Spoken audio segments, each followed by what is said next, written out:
right, for more on this, let's bring in Mike Sarraille, retired Navy SEAL and host of Unsung Arlington on Fox Nation. Mike, let's dive into, we saw that video of taking out the Venezuelan drug boat, and our colleague here at Fox, Lucas Tomlinson, was deployed back in 2003 when he was in the Navy, and he did drug interdiction in the Caribbean aboard a frigate.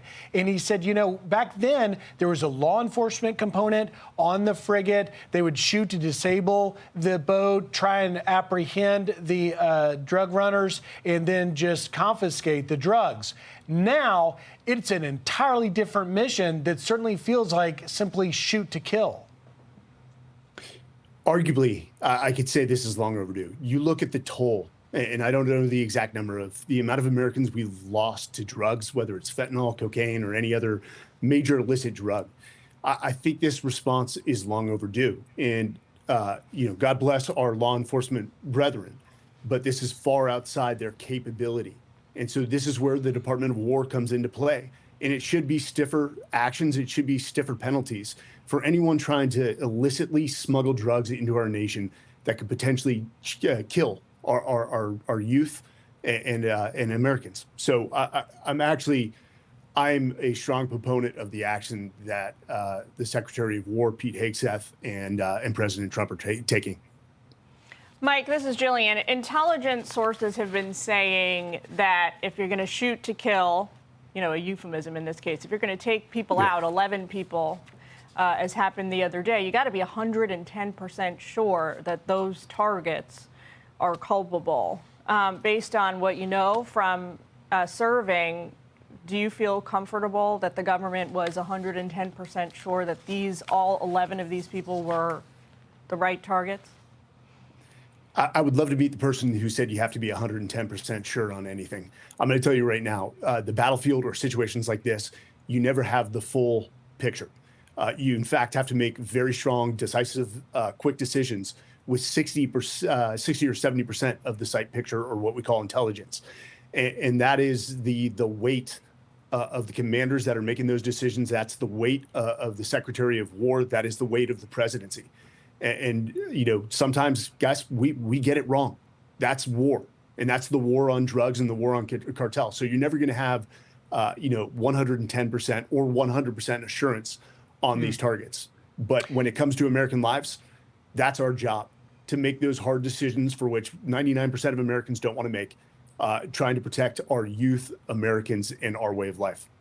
Mike, I want to play for you a little bit of SecDef Hegseth. He was talking about this strike, and keep in mind the Cartel del Soles, for which Nicolas Maduro has been indicted back in 2020 for being the leader of on narco terror and trafficking charges. Here's a little bit of Hegseth. Here's what he says.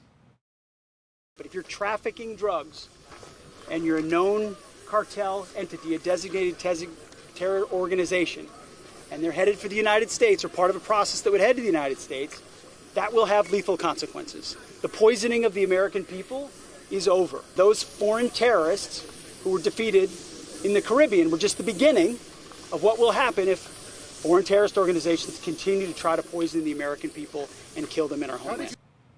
And so, Mike, I want to get your reaction to that. It seems that this FTO or SDGT designations are really what's driving the you know, authorization, if you will, to take these actions.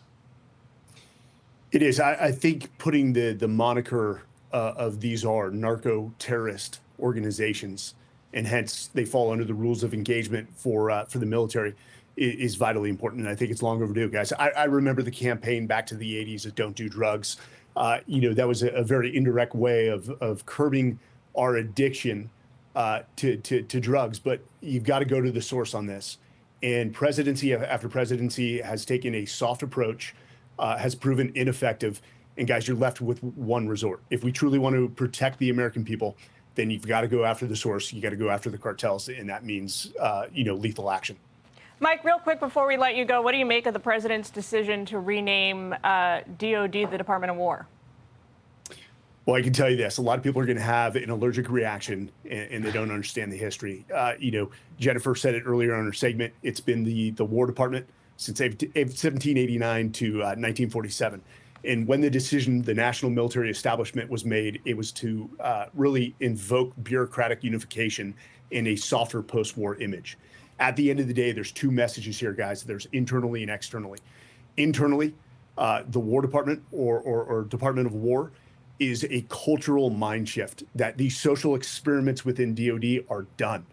At the end of the day, we have to be the most technologically, tactically, lethal force in the world. We are measured on our lethality as the military. And externally, it is very symbolic to our enemies of America is back and we're serious about business.